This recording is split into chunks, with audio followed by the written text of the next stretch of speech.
Muito boa noite, seja bem-vindo e bem-vinda ao programa Evidências do Fim. Hoje, o terceiro dia dessa série especial com 6 mensagens com o Dr. Rodrigo Silva, apresentador do programa Evidências e também o nosso palestrante aqui no Evidências do Fim. Deixa eu dar um oi para minha parceira aqui, Flávia Souza. Muito boa noite. Oi, Leite, boa noite para você. Boa noite para você de casa que está nos acompanhando. A gente quer agradecer a sua companhia aqui com a gente, seja pela TV, pela rádio, pela internet. É muito bom saber que você está ligadinho aqui na Novo Tempo, no programa Evidências do Fim. É isso mesmo, Flávia. E olha, para você aí de casa que está acompanhando a nossa programação, hoje a gente tem uma mensagem muito interessante. Você consegue ver aqui na tela o tema de hoje, Um Sinal do Céu. O teólogo, arqueólogo e filósofo Rodrigo Silva vai te ajudar a entender um pouco melhor evidências na Bíblia e na história que apontam para a primeira vinda de Jesus. Então você vai aprender um pouco mais sobre isso. Vai ser, olha, eu diria, Flávia, vai ser uma grande aula de história e de teologia. Você está pronta aí? Eu tô preparada. Aliás, todas as noites tem sido uma grande aula aqui pra gente. Já é a terceira aula que a gente está tendo aqui com o Rodrigo Silva. Eu tenho certeza que você está gostando muito e vai gostar mais ainda de saber que a gente tem presente. E um presente que foi preparado pelo Rodrigo Silva, viu, pessoal? E você pode ter esse presente aí na sua mão, na sua casa. Como que a gente faz, Leite? Olha, é só pedir, é de graça, tá? Você pede aqui, a gente envia para você. Simples assim. Esse aqui é um guia de estudos chamado Evidências. Você tá vendo aí na sua tela. Sabe quem escreveu? O próprio professor Rodrigo Silva. Se você tem vontade de ter aula com ele, aqui tá o material didático e não custa nada. Nós temos aqui 14 temas de estudo, não é isso mesmo, Flávia? Para você estudar junto com a gente aqui da Novo Tempo. De graça, você pede agora, liga pra gente. O telefone aparece aí na sua tela e também o site. Você lembra mais ou menos? Lembro, novotempo.com/estudo ou biblia.com.br. Eu vou repetir porque às vezes para o pessoal é mais fácil pela internet. Então, acesse novotempo.com/estudo ou biblia.com.br. Agora, quem prefere ligar, né? Vou reforçar o telefone também.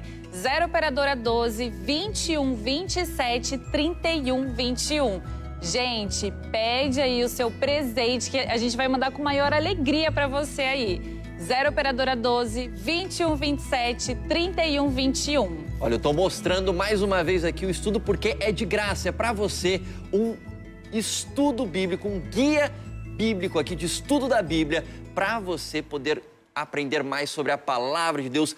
Muita gente ligando, muita gente pedindo pelo site também, o que for melhor para você. Entre em contato sem custo nenhum e a gente envia para sua casa. Agora, Flávia, todas as noites nós temos aqui, além da reflexão e dessa aula com o Rodrigo Silva, temos mais coisas aqui também, não temos não? A gente tem música, que também é um presente para os nossos ouvidos, né?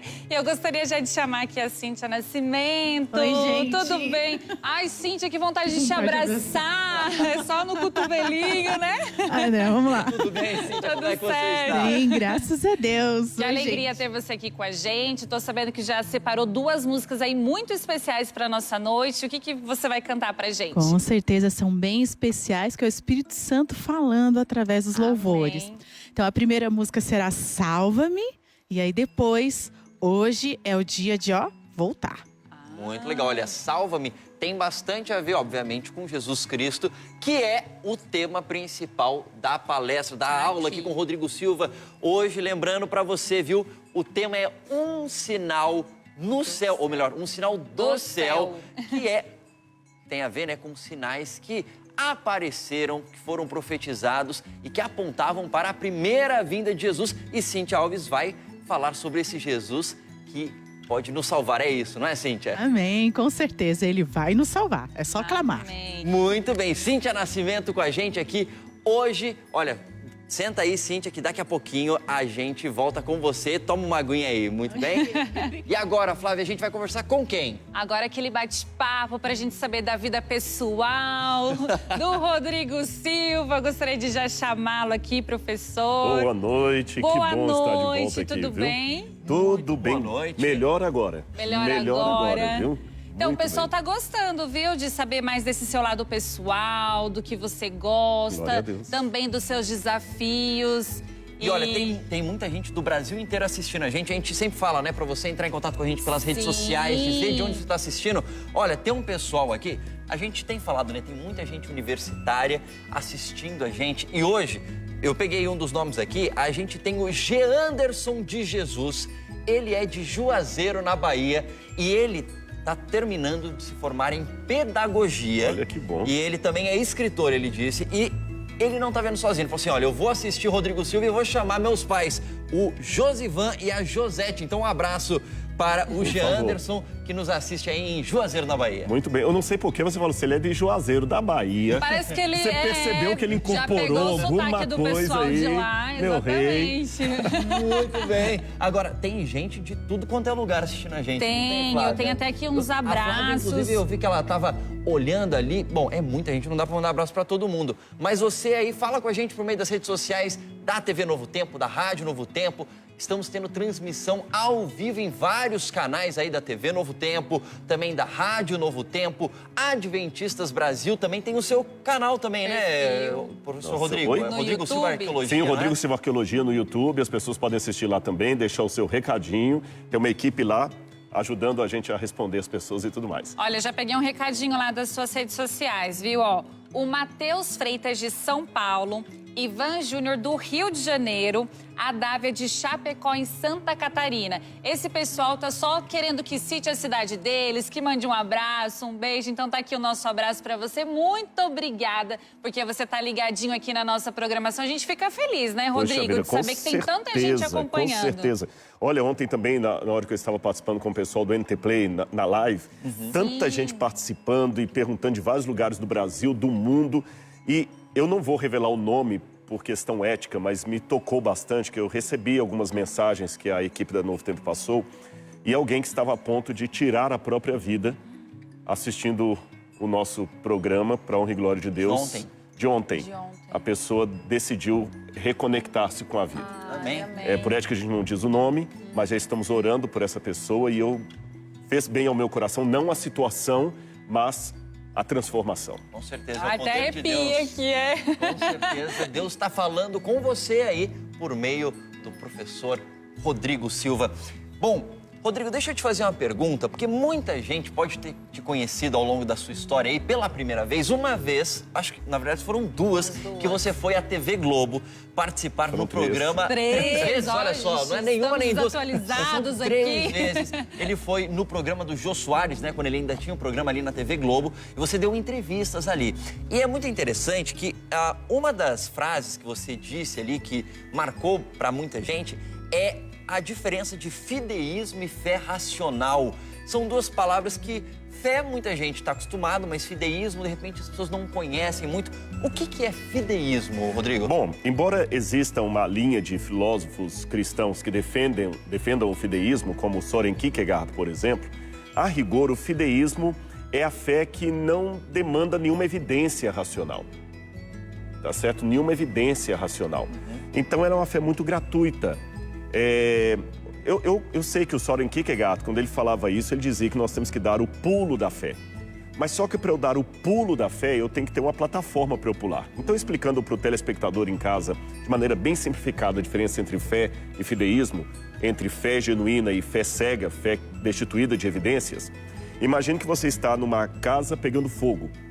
Tá bem? O prédio está pegando fogo e você, no seu instinto de sobrevivência, você busca uma porta.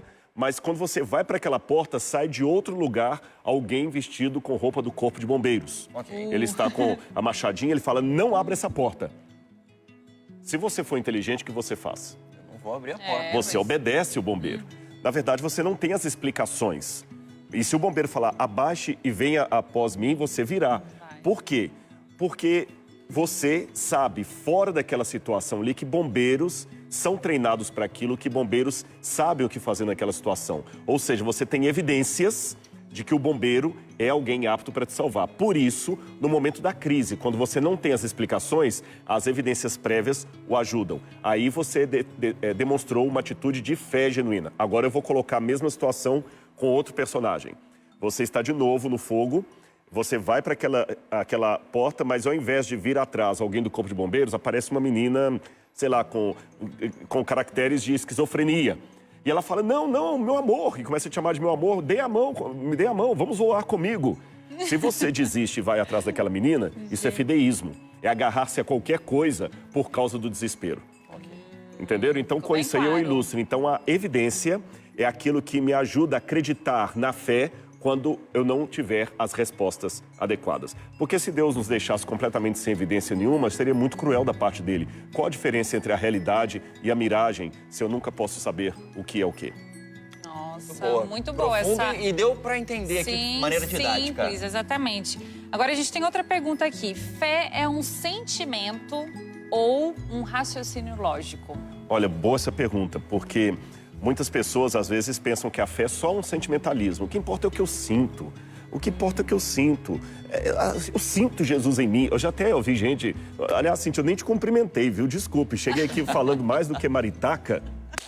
Viu? A Cíntia, desde o NASP, eu atendi a gente lá quando estudou lá e trabalhou lá. Tive o privilégio de ser o professor do irmão dela, que infelizmente não está conosco, mas nós vamos reencontrá-lo na ressurreição de Jesus, na volta de Jesus, em nome de nosso Deus, viu? E prazer estar com você aqui, viu, Cíntia? É tudo meu, professor, e meu pastor também. E então, como eu estava falando aqui para vocês, eu até esqueci o que eu estava falando. Você estava... Do raciocínio lógico. Assim, então, muita gente fala o seguinte, o que importa é o que eu estou sentindo. Já teve gente até que elogiou a Evidências, falando assim, é tão bom o programa Evidências, né? Assim, quem é crente não precisa do Evidências, né? Só para quem não é.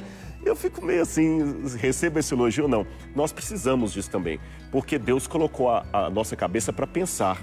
Só que a racionalidade em excesso também pode provocar um relacionamento frio, sem emoção. Então, quando me pergunto, a fé é um sentimento ou é um pensamento, eu respondo com outra pergunta. Qual das asas do avião você aceita serrar durante o voo? Nenhuma, não tem como. As duas são importantes. As duas são importantes. Então, a fé é ao mesmo tempo uma emoção que se traduz racionalmente num pensamento. E um pensamento que, ao mesmo tempo, sente numa emoção o que significa o amor de Deus. Legal, muito bom.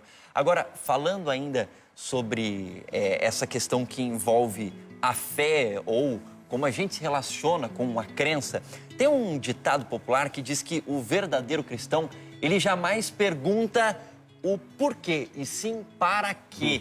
É uma diferença sutil ali de palavras, mas... Você acredita nisso? Acha que não tem nada a ver essa frase? Como é que você vê isso, Olha, Rodrigo? com todo respeito, se tiver alguém em casa assistindo que já repetiu isso, que eu já ouvi isso em várias igrejas, inclusive na nossa. Em primeiro lugar, isso não é uma frase bíblica.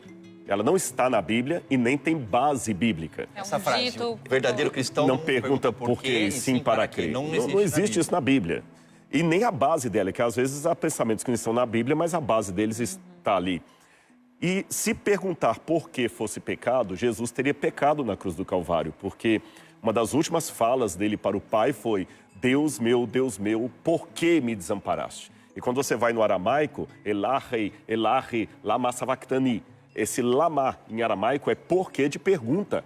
Lama. E Jesus não falou com voz de frequência modulada, Elahi, Elahi, como se estivesse falando numa rádio FM, não. Como um bom judeu, Jesus gritou. E se a gente estivesse ali ao pé da cruz, Deus, por quê? Com a voz embargada, com sangue talvez saindo pela boca por alguma hemorragia interna causada pelas feridas, a dor. Lembra, Isaías falou, não haveria nele nenhuma beleza que nos agradasse. Tá bem? Nenhuma beleza que nos agradasse. Então, Jesus, para mim, é o exemplo. Eu tenho o direito legítimo de dizer, ai, ai, ai, está doendo, porque eu sou de carne e osso, eu não sou de plástico. Se você rasgar as minhas veias, vai sair sangue e não água. Mas, ao mesmo tempo, também questiono, mas, ao mesmo tempo que eu tenho direito de falar, ai, ai, ai, está doendo, e perguntar a Deus por quê, eu tenho, igualmente, o dever de falar como Cristo. Pai, ainda que eu não tenha resposta, nas tuas mãos entrego o meu espírito. Muito bom. E olha, aproveitando inclusive esse gancho do Rodrigo, um dos capítulos que você pode estudar junto nesse guia de estudos escrito por Rodrigo Silva tem exatamente uma pergunta nessa linha. Por que sofremos? É o título de um dos capítulos. Inclusive, uma coisa importante para o pessoal saber, quando você entra lá no site da Escola do Novo Tempo, você pode optar se você quer em e-book, impresso ou online. Olha só. Online, as 14 lições, você tem o vídeo de, em média, 20 e poucos minutos, onde eu mesmo explico cada um dos vídeos. Muito legal. Muito Quem bom. quiser de graça, pede como então, Flávia? Pelo telefone 0 operadora 12 21 27 31 21 ou novotempo.com/estudo. E é legal porque você percebe, né, que ele explica de forma simples, didática, é fácil de entender. E essa revista, gente, tá no mesmo esquema. Então pede já a sua, tá bom? Isso mesmo, de graça. De graça. E vamos de música agora? Vamos de agora quem música. vai nos inspirar é a Cíntia. Obrigada, Deus seja louvado. Amém. Amém.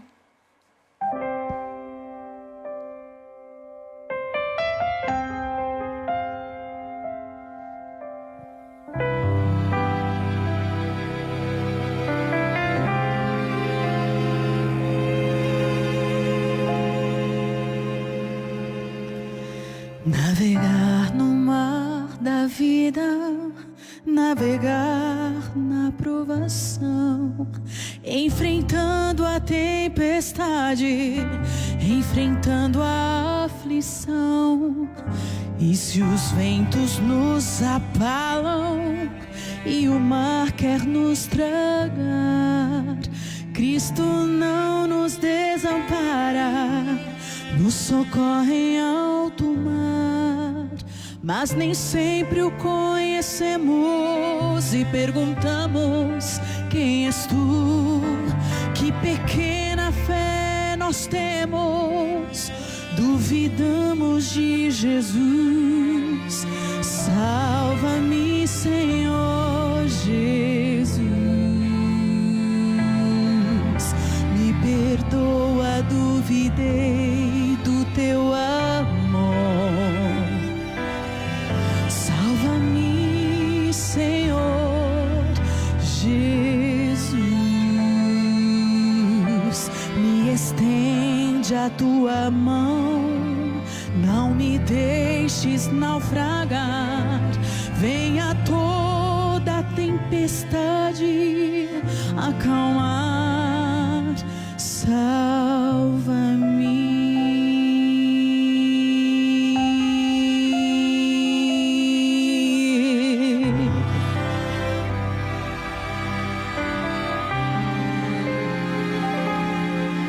Pra ficar no mar da vida, navegar com direção e remando, conduzindo a pequena embarcação.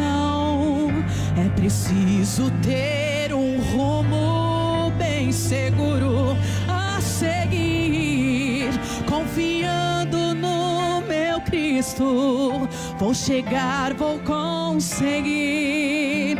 E se por um momento eu afundar, não vou abandonar o barco. Eu vou clamar: salva-me, Senhor Jesus. Me perdoa, duvidei do teu amor. Salva-me, Senhor Jesus. Me estende a tua mão, não me deixes naufragar. Venha toda a tempestade acalmar. Salva-me, Senhor Jesus. Me perdoa, duvidei do teu amor. Salva-me, salva-me, Senhor. Me estende a tua mão, não me deixes naufragar. Venha toda a tempestade acalmar.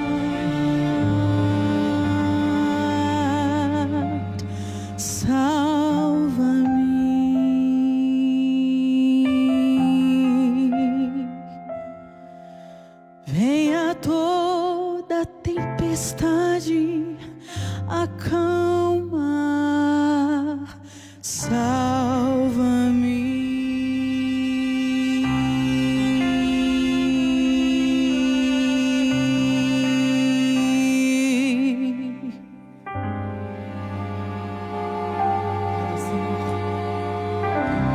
Amém.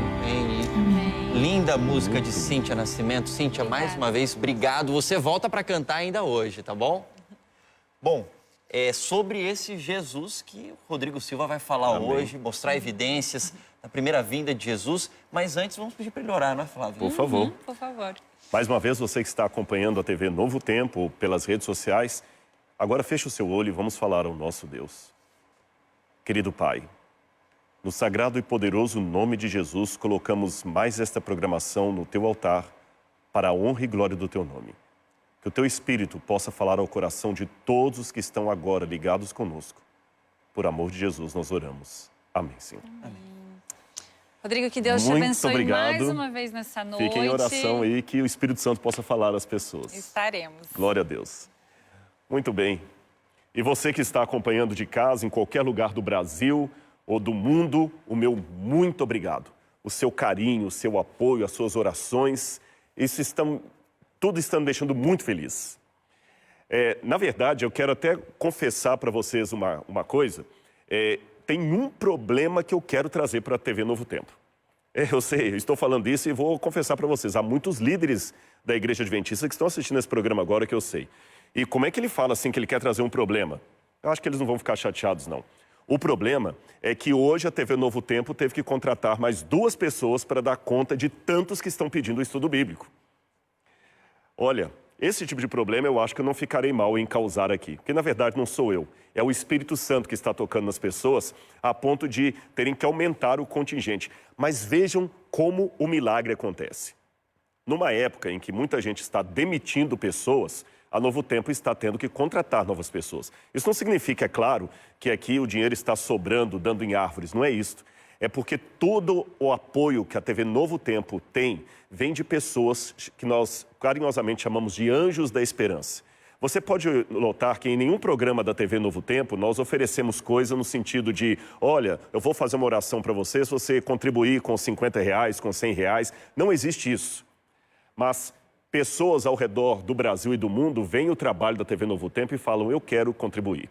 E eu tenho o prazer de testemunhar que também sou um anjo da esperança. Como professor universitário, eu resolvi, junto com o apoio da TV Novo Tempo, preparar esse estudo bíblico, que, como alguém colocou bem ontem numa live que nós fizemos, é praticamente um curso em EAD, com a diferença que você não precisa pagar por ele, tá bem? E é esse curso que nós passamos com muito carinho para falar de Deus, de Jesus e da Bíblia Sagrada. E foi preparado com muita oração, espírito de humildade, vontade de testemunhar e amor por você que está nos assistindo nesse momento. E eu quero começar nessa noite com a Bíblia Sagrada. Eu quero ler uma passagem da Bíblia que o pessoal vai colocar aqui na tela também para a gente. Gálatas, capítulo 4, versículo 4. Eu tenho aqui a minha Bíblia em Gálatas, mas nós vamos ler também na tela para facilitar para você em casa, tá bom? Eu gosto que as pessoas vejam a Bíblia na mão, acho que psicologicamente tem um efeito diferente. Mas para facilitar o nosso tempo aqui na TV, vamos ler na tela. Mas, escreveu o apóstolo São Paulo, quando chegou a plenitude do tempo, Deus enviou seu Filho, nascido de mulher, nascido debaixo da lei. Gálatas, capítulo 4, verso 4. Esta passagem de Paulo foi escrita na epístola, na carta aos Gálatas, mas eu quero destacar a frase com a qual inicia o argumento. Quando chegou a plenitude dos tempos. O que Paulo quis dizer com essa palavra plenitude? Você deve saber, o apóstolo Paulo escreveu na língua grega, que era a língua franca da época do Império Romano. Apesar de Roma falar latim, o grego que era a língua mais falada na ocasião. Como o inglês hoje, que é a língua mais difundida no mundo. Não a mais falada, nós temos o chinês, porém a mais difundida é o inglês. Naquela época era o grego, por isso que o Novo Testamento foi escrito em grego. E chama a minha atenção que quando Paulo escreve vindo à plenitude do tempo, ele usa uma expressão pleroma tu cronou. O que é pleroma? Pleroma significa o enchimento, aquilo que transborda. E por que Paulo falou vindo à plenitude, aquilo que transborda o tempo? A palavra pleroma em grego significa, por exemplo, quando você enche uma bacia de água e a bacia vai enchendo até transbordar. Isto é pleroma em grego, a mesma palavra que Paulo usou. E por que Paulo usou esta palavra, a plenitude do tempo? Aqui você vai ver a resposta. Nós temos um desenho para mostrar para vocês de um personagem da época romana chamado Tsébio. Tsébio, ou Tsébios, como os romanos o chamavam, ele era um inventor e também um especialista, um homem muito inteligente que viveu no 3º século antes de Cristo. E ele aperfeiçoou um relógio da época egípcia, feito a partir de água, e chamou esse relógio de clepsidra. Se você olhar aqui, e os que estão acompanhando pelo rádio podem ter uma ideia, aqui nós temos uma ideia de uma clepsidra, ou de um relógio de água.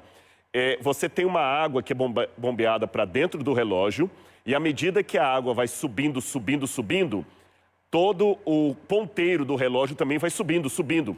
E quando você chega no ápice, no pleroma, significa que é o tempo para terminar o dia, por exemplo. É como se fosse o despertador. Quando o relógio chegava lá em cima a água, ele zerava, mas ali dizia-se que ele chegou no pleroma, na plenitude do tempo. Foi exatamente essa figura de linguagem que Paulo usa para falar de Cristo. Agora, saindo do relógio de Tsébios para a realidade de Paulo, o que ele quis dizer quando expressou, vindo à plenitude do tempo, Deus enviou o seu Filho? Talvez se nós voltássemos a nossa mente agora para os tempos romanos, mais precisamente no ano 44 a.C., nós ouviríamos uma história que havia marcado todas as manchetes dos jornais da época, se eu posso fazer essa comparação. Aconteceu o seguinte, ano 44 a.C., exatamente nesse lugar em Roma, chamado Largo di Torre Argentina, que não tem nada a ver com a nossa Argentina aqui no Brasil, mas é na Itália, foram nessas escadarias aqui que o ditador Júlio César recebeu várias facadas de vários senadores romanos. Quando eu chamo Júlio César de ditador, você não deve entender ditador no sentido moderno da palavra. Os ditadores foram uma das formas de governo de Roma. E Roma havia passado por várias formas de governo. E Júlio César era a esperança de que Roma entraria finalmente numa época imperial. E Júlio César era o homem apontado para isso. Mas ele foi morto, com várias punhaladas. Inclusive Brutus, o seu filho adotivo, estava junto com os homens que o apunhalaram. Por isso que tem aquela expressão, ele foi brutalmente assassinado, ele foi brutalizado, por causa da covardia de Brutus, que estava ali participando do assassinato de Júlio César. Depois que Júlio César morreu, os romanos ficaram lamentando a morte dele, mas se surpreenderam ao aparecer no céu um cometa. Esse cometa ficou vários dias visível nas noites de Roma, e todos, apesar da cultura de que cometas traziam geralmente maus presságios, má sorte, daquela vez o povo entendeu que o cometa seria um sinal bom. E você pode perguntar, o que aconteceu com a morte de Júlio César, que o povo transformou a aparição de um cometa, de um prenúncio de azar, para um sinal bom? O que eu vou revelar nessa noite para você talvez vai surpreender muitos dos que estão em casa, e eu insisto que você estude as profecias, estude o contexto bíblico. Apenas quero fazer uma advertência. Quando nós estudamos a história antiga, nós não temos todas as peças do quebra-cabeça. Na verdade, nós trabalhamos muitas vezes com fragmentos de história. Guerras, passagem do tempo, incêndios em grandes bibliotecas, como a Biblioteca de Roma, a Biblioteca de Alexandria, a Biblioteca de Constantinopla, fizeram com que muitos documentos se perdessem. Mas apesar de eu ter apenas fragmentos, é possível levantar alguns quadros do que acontecia naquela época. E o que eu vou contar agora vai surpreender você. Muitas pessoas entendiam que por aquele tempo estava para nascer o Messias. E você deve falar, sim, Rodrigo, os judeus estavam esperando o Messias. Eu não estou falando só dos judeus. De alguma forma, a ideia de que o Messias estava para nascer passou por todo o Império Romano, mesmo fora de Israel. E, em virtude disso, quando aquele cometa passou, todos entenderam que Júlio César havia se tornado divino e aquele que o substituiria seria o Filho de Deus, predito pelas profecias que viria à Terra. E quem substitui Júlio César? O seu outro filho adotivo, no caso, Otaviano Augusto. Nós temos uma imagem de Otaviano Augusto. Este foi o primeiro imperador romano.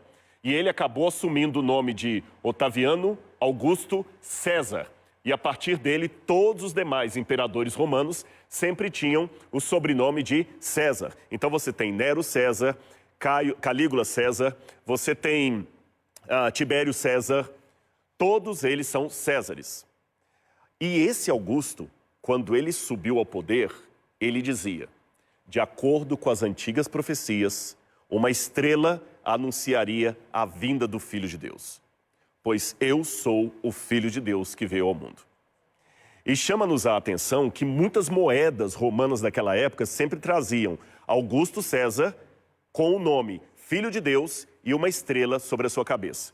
Aqui nós temos algumas moedas, por exemplo, você pode ver o rosto de Augusto, a expressão divo, que é divino, ou Filho de Deus, e em cima da cabeça dele, uma estrela.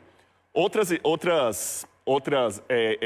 moedas que apareceram também, nós vamos ver no próximo slide aqui, também mostram as moedas, inclusive com Júlio como sendo divino, e de novo, a estrela na cabeça de Augusto César, e a estrela montando. Quando eu falo tudo isso, você deve estar se perguntando, Rodrigo, peraí, deixa eu ver se eu entendi bem. Você quer dizer, então, que mesmo fora do povo judeu, havia profecias que apontavam para a vinda do Filho de Deus e que ele seria anunciado por uma estrela? Exatamente isso que você ouviu. Havia várias profecias. E a pergunta é, de onde vieram essas profecias? Bom, como eu falei com você, nós só temos fragmentos de história, mas eu espero que esta noite eu possa apontar alguns caminhos plenamente seguros para que você possa entender o contexto daquela época. Vamos ver uma próxima imagem aqui. Eu tenho aqui 3 figuras da época romana, Virgílio, Cícero e Sibila.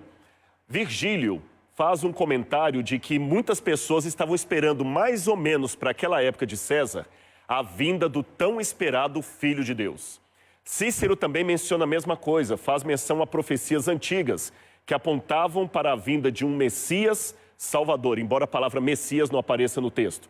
E Sibila, que depois vai emprestar o seu nome para uns oráculos que são chamados oráculos sibilinos, nós sabemos muito pouco sobre essa Sibila, era uma anciã, uma velha senhora, que também falava de profecias que estavam marcando a vinda de um Salvador ao mundo, conforme esperado há muitos e muitos séculos. De onde essas pessoas tiraram estas visões? Aliás, chama a minha atenção que se você olhar na Bíblia, quando Jesus nasceu, magos vieram lá da Pérsia. Eles não eram judeus, não faziam parte do povo de Israel, nunca tinham pisado em Jerusalém e vieram lá da Pérsia e foram até o palácio de Herodes. Você conhece essa história? E quando eles chegaram ao palácio de Herodes, perguntaram, onde está nascido o rei dos judeus? E Herodes perguntou, como assim? Não, porque nós sabemos que este é o tempo para o nascimento do Rei dos Reis. E nós vimos o quê? Responda em sua casa. Isto mesmo, vimos a sua estrela no Oriente e viemos para adorá-lo. Quando eu vejo essas evidências do mundo greco-romano, das estrelas apontando nas moedas de César, das pessoas acreditando que Augusto, o imperador, seria a criança esperada da profecia, eu junto tudo isso com a Bíblia e vejo, de fato, a Bíblia está falando uma verdade. Magos puderam vir do Oriente porque eles sabiam que o recém-nascido rei dos judeus estava chegando. E de onde os magos tiraram esta ideia? Provavelmente de 2 fontes.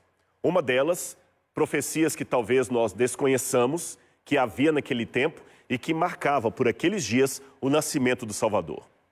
Uma segunda hipótese, que não é concorrente com a primeira, mas até complementar dela, dão-nos a entender que o fato do povo judeu ficar por muito tempo cativo na Babilônia e depois sob o Império Persa, acabou deixando muitas escrituras hebraicas que foram lidas pelo mundo inteiro. Aliás, quando Alexandre o Grande morreu e fundaram depois dele a Biblioteca de Alexandria, cópias das escrituras hebraicas dos judeus foram traduzidas para o grego, chamadas de Septuaginta, e colocadas na Biblioteca de Alexandria. Então é provável que pessoas fora do ambiente de Israel, como os magos, tiveram contato com essas profecias. Eu quero mencionar uma delas para você, que está no livro de Números. Vamos ver aqui na tela. Números capítulo 24, verso 17.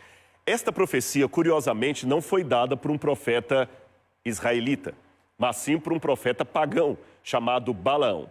E Balaão, quando profetizou, usado por Deus para falar do futuro, ele disse, eu o vejo, mas não agora. Eu o avisto, mas não de perto. Uma estrela surgirá de Jacó e um cetro se levantará de Israel. Eu acho que aqui eu tenho que dar uma explicação para você quando eu digo um profeta pagão. O Espírito Santo tem maneiras extraordinárias de agir na história.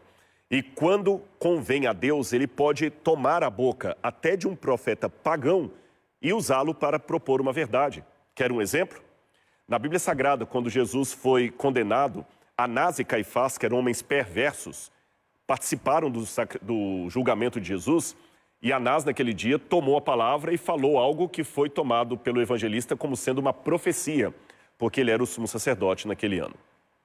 Isto não torna o pagão um profeta em quem nós devemos agora seguir, porque ele foge aos critérios de um verdadeiro profeta de Deus. Mas, por um momento, Deus acabou usando a boca daquele homem ou daquela mulher, mesmo sendo pagãos, para expressar uma verdade. E você pode perguntar, Rodrigo, e por que Deus usaria a boca de um homem ou de uma mulher pagãos para expressar uma verdade? Muito simples. Porque Deus faz justamente o que nós na TV Novo Tempo estamos tentando fazer com você. Aliás, para ser mais preciso no meu argumento, nós na TV Novo Tempo estamos imitando o exemplo de Deus. Deus não queria que a verdade dele ficasse selecionada apenas por um grupo, apenas por um clã. Deus queria que a verdade fosse espalhada em todo o mundo. Então, de maneira muito maravilhosa, Deus levanta pessoas sinceras em todos os lugares, em todos os mundos, em todas as culturas, em todas as etnias. Deus tem pessoas sinceras em toda parte. E eu posso garantir a você, Deus não deixou todos em trevas absolutas. Mesmo no mais distante lugar pagão, um pouco da luz de Deus brilhou ali. Há missionários que contam histórias maravilhosas, que quando chegaram em povos que jamais tinham ouvido falar do Evangelho, quando escutavam o missionário diziam, estranho, porque um dos nossos ancestrais sonhou que havia um homem que ia morrer pela humanidade. Há muitas histórias dessas. Aliás, eu até sugiro você a leitura de um livro de John Richardson, O Fator Melquisedeque, onde ele conta vários milagres que quando os missionários chegam para evangelizar tribos até isoladas, eles se surpreenderam ao encontrar que eles já tinham ali alguma luz do Evangelho. Aliás, o próprio apóstolo Paulo falou, aquilo que de Deus se pode conhecer, Deus manifestou a todos os povos. E Jesus, no outro episódio, também havia dito, eu tenho ovelhas que não são desse aprisco. A mim convém conduzi-las e um dia haverá apenas um rebanho e um pastor. E permita-me fazer uma colocação para aqueles que estão nos assistindo que já conhecem a Bíblia, conhecem o Evangelho.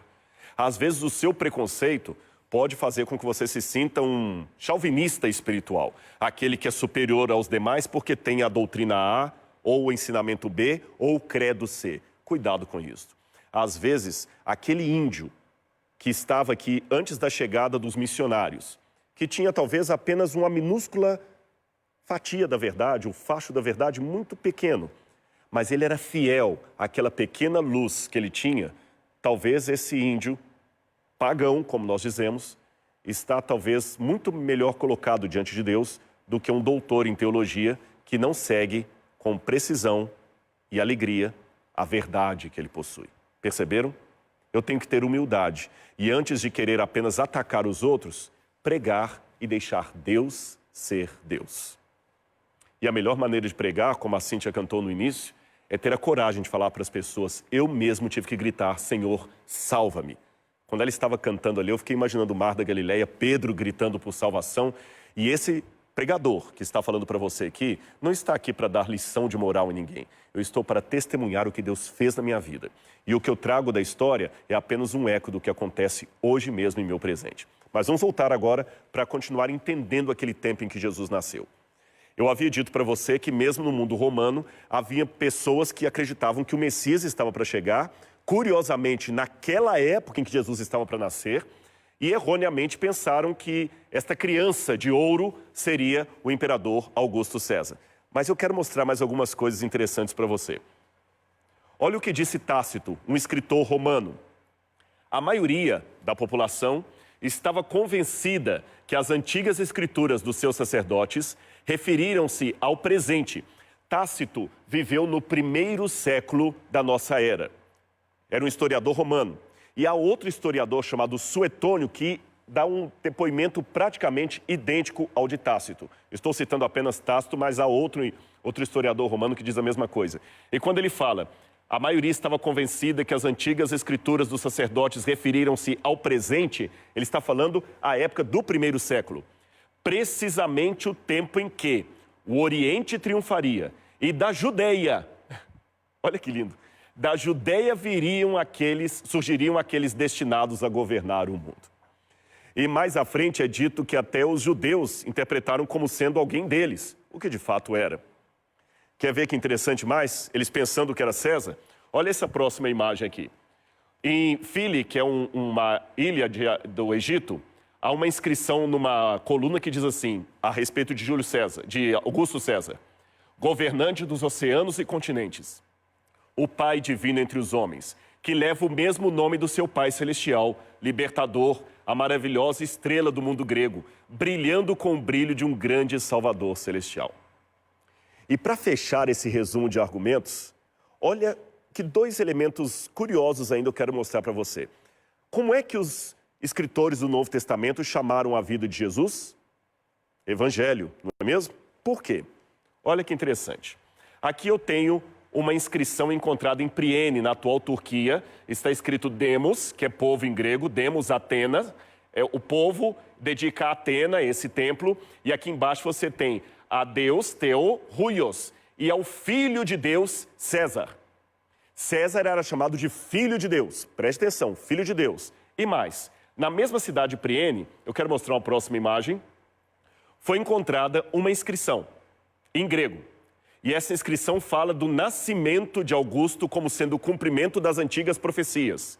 E aqui, onde eu assinalei de vermelho, está escrito o nome técnico que eles davam ao cumprimento dessa profecia, que os romanos pensavam que era Augusto que estava cumprindo. Eles chamam, com o nascimento de Augusto, chegou a grande boa nova, no plural, euangelia do mundo.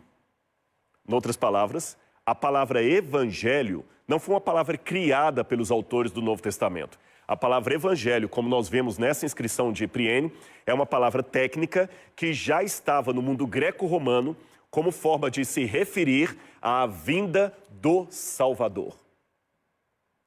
O que os autores do Novo Testamento fizeram então? Inspirados pelo Espírito Santo, partiram do conhecido para o desconhecido. A população greco-romana sabia que por aqueles dias o Messias haveria de chegar, mesmo que não usassem a palavra Messias. Mas sabiam que ele era o Salvador, que ele era o Filho de Deus e que a sua chegada cumpria as profecias e mais, que a sua chegada era chamada de Euangelion, em grego, que a gente traduz por Evangelho ou Boa Nova. É exatamente por causa disso que quando você abre a Bíblia, é a última passagem que eu quero mostrar, no livro de Marcos, só para dar uma ilustração, você encontra isso aqui. Marcos capítulo 1, verso 1. Princípio do Evangelho de Jesus Cristo, o Filho de Deus. Quando Marcos escreveu isso aqui, por volta do ano 50, em Roma, os cidadãos greco-romanos entenderam o que ele estava falando.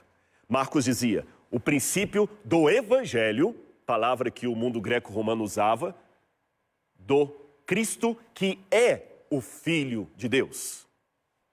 Eu ontem falei que ninguém falsifica uma nota de $7, você lembra?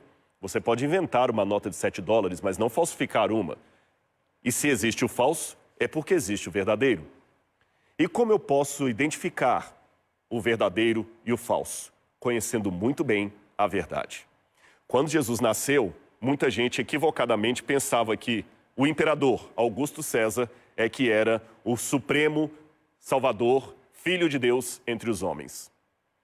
Mas em pouco tempo a população romana entrou em decadência e se decepcionou ao ver que o seu Salvador não poderia resgatá-los. Eles precisavam de algo mais. Foi aí que os evangelistas, apóstolos e principalmente Paulo aproveitaram a oportunidade para pregar às pessoas quem era o verdadeiro Filho de Deus. É esta mesma oportunidade que eu quero ter nesse momento, para pregar para você quem é o Filho de Deus. Eu quero repetir algo que eu falei ontem. Eu tenho estudos em teologia, mas isso não me faz um tecnólogo em Deus, muito menos um especialista em Deus. Eu não vou aqui dizer Não discuta Deus comigo porque eu sou teólogo, você é leigo. Não. O teólogo é apenas um crente refletindo sobre a sua fé. E é por isso que eu quero convidar você a, junto comigo, refletir sobre a fé do Salvador. Mas diferente de qualquer outra matéria que eu possa lecionar na faculdade, essa aqui tem um apelo especial.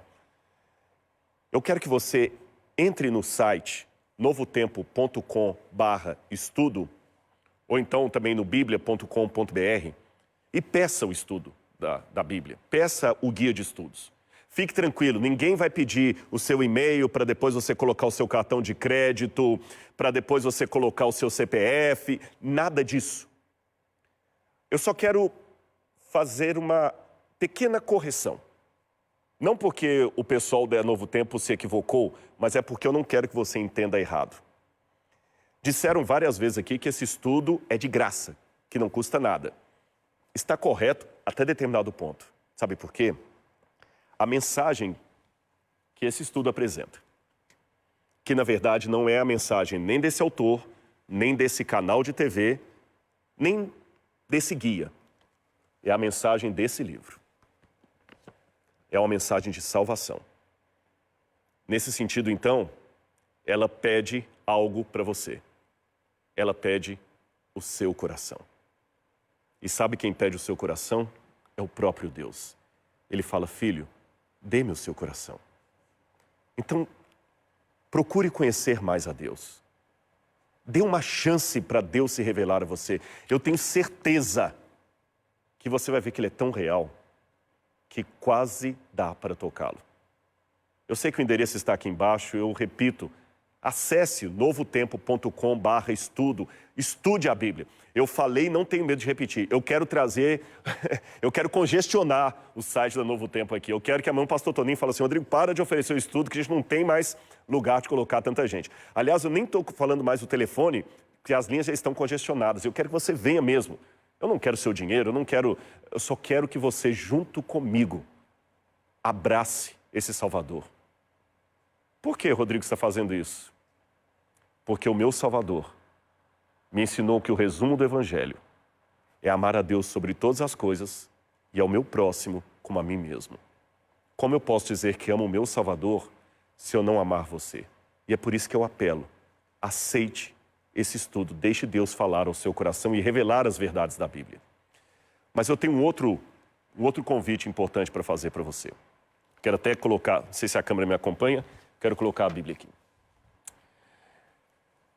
Não adianta apenas você conhecer as coisas de Deus se você não entregar a sua vida a Ele.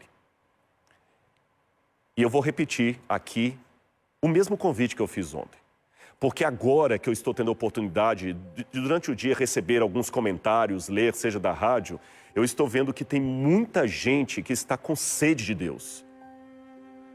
Eu vi alguns falando assim, para ser honesto, eu estou afastado de Deus há muito tempo. Essa pessoa que falou que estava quase se suicidando ontem, e eu sei que ele está me ouvindo nesse momento, meu irmão, eu orei por você, viu? As pessoas que estão me assistindo agora não sabem o seu nome, mas eu e o Espírito Santo sabemos. E ele falou que ele estava afastado da igreja. Tem muita gente, talvez, que está afastada dos caminhos do Senhor. Não está na hora de voltar? Então agora, eu não quero fazer um chamado para o estudo, agora é diferente. Agora é para você se entregar a Cristo através do batismo. Entre no telefone agora, acesse agora pelo WhatsApp o telefone 12 98316 9749. Vou repetir, 12 98316 9749 pela terceira vez. 12 98316 9749. Ou então você pode acessar também novotempo.com/eu aceito. E você vai colocar ali, eu quero me preparar para me batizar. O que é o batismo? Eu não tenho uma ideia sacramental do batismo, que vai ser um passe de mágica, que você entrou ali, puf, agora seus caminhos vão abrir. Não, não se trata de um banho de descarrego. O batismo, sabe o que é? É a demonstração pública do que se passou em seu coração. É só isso, é demonstração pública. Por que depois da faculdade você tem que vestir uma beca e pegar um diploma se você já está formado, as notas já estão lançadas? Eu sou professor há muitos anos. Se eu falar com os alunos assim, não haverá a formatura esse ano, eles vão protestar. Ora, se você quer demonstrar para as pessoas que você agora é formado, você é médico, é doutor, quer colocar o seu diploma na parede, por que você não mostra a melhor característica da sua vida? Eu nasci de novo. Então acesse aqui 0 operadora 12 98316-9749. Marca lá, eu aceito, eu quero me preparar para o batismo. Ou então pode entrar também pela internet, novotempo.com/eu aceito. Jesus não quer apenas tornar você uma pessoa melhor. Ele quer tornar você nova criatura. Cíntia, o seu nome tem um significado do que eu desejo para sua música agora. Cíntia significa aquela que brilha, que cintila em latim. E que a luz de Deus possa brilhar através da sua música agora, da sua vida, e tocar essas pessoas que estão entrando em contato conosco para a glória de Deus.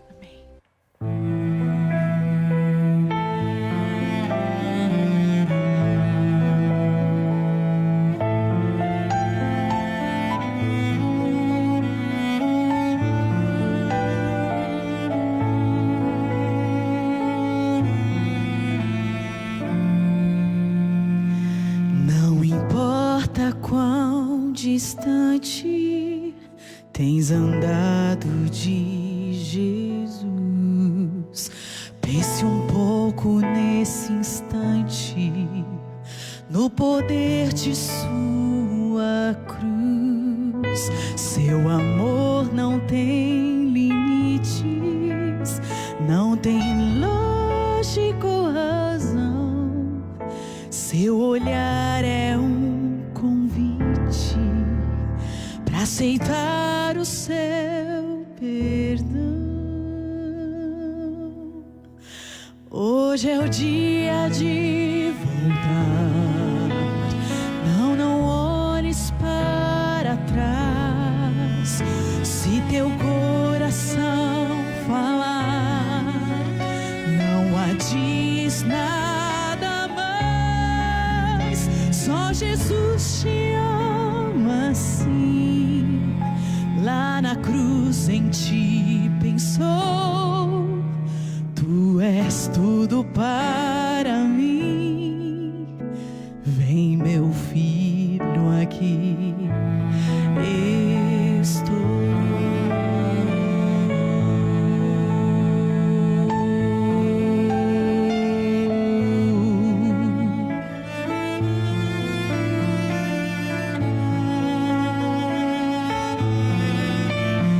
Os defeitos do passado, seu poder vai transformar.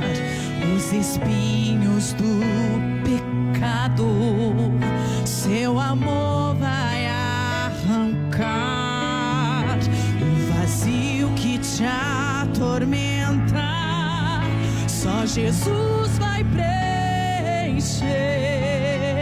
Se tua vida Ele aceita, pra que mais se esconder?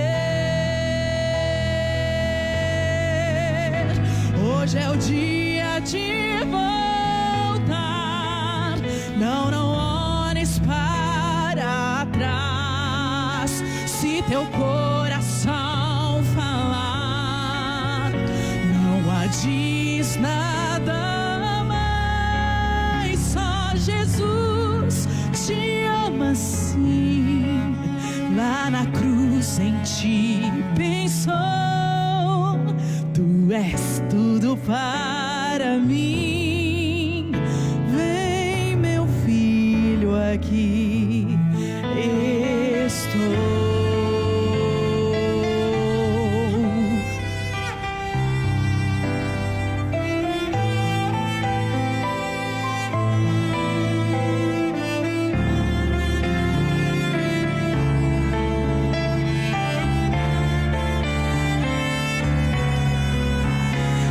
Jesus que fala assim.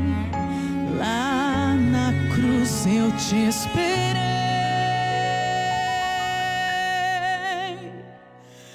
Volta agora para mim. Todo tempo eu te amei.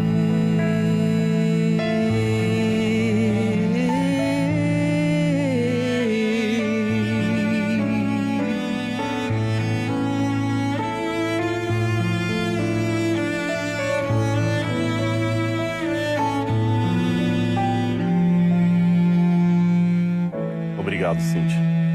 Deus abençoe muito a sua vida, viu? E você que está assistindo de casa, quero falar só duas coisas. Não sou místico, nem tome isso como sendo algo sobrenatural. É apenas uma dedução psicológica. Eu quase que posso ouvir muita gente falando assim, puxa, esse camarada professor, acadêmico, ele fica implorando tanto para a gente poder estudar a Bíblia, para aceitar esse Deus. Esse cara é louco. Sim, louco. Porque eu descobri, como dizia Paulo, que por mais que eu seja apaixonado pelo mundo acadêmico, pelos livros, pelos artigos científicos, eu quero pregar a Cristo crucificado.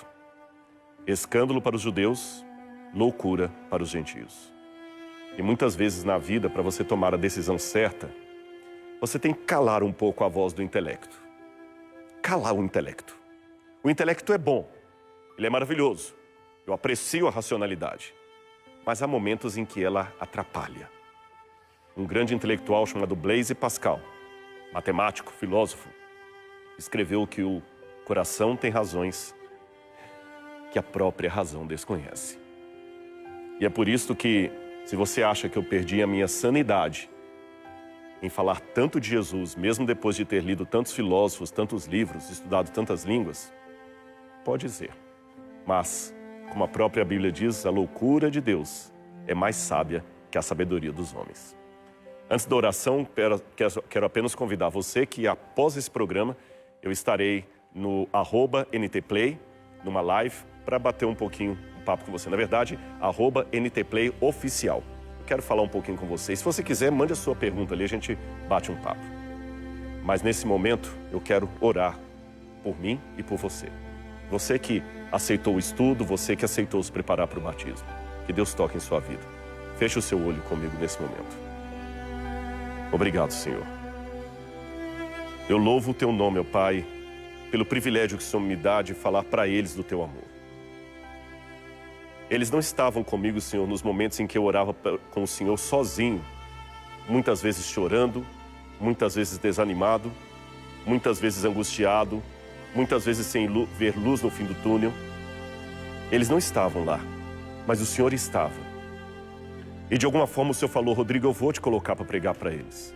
E é por isso que eu termino esta oração te louvando e pedindo que o mesmo amor que o Senhor demonstrou em minha vida, o Senhor possa demonstrar também na vida de cada um deles.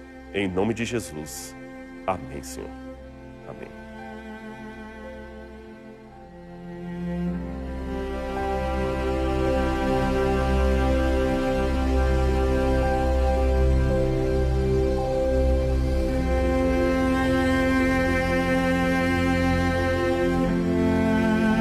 A seguir, Evidências. Esse programa chega até você por meio de Anjos da Esperança. Seja um instrumento de Deus para transformar vidas por meio da Novo Tempo.